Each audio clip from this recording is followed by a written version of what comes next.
Aloha mai kākou. Here we are, Aaron Mahi again with another word of the month, Nā Huaʻōlelo, Ka Mālama. We're continuing in the month of September with words that are related to the Mauna Kea issue.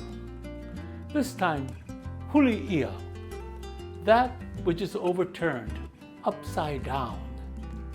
Many of you may have seen the Hawaiian flag turned upside down. Ka Huliʻia I ka Hawaii. It is understood in the navigational world that the overturned flag means distress. And so I've taken the liberty of doing Ua Huliʻia ka Hawaii. The flag is overturned.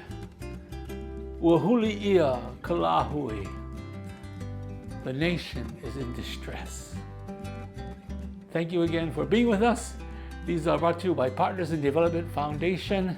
We hope to see you next week for another Nā Huaʻōlelo a Ka Mālama. E ola I ka ʻōlelo Hawaii. Aloha.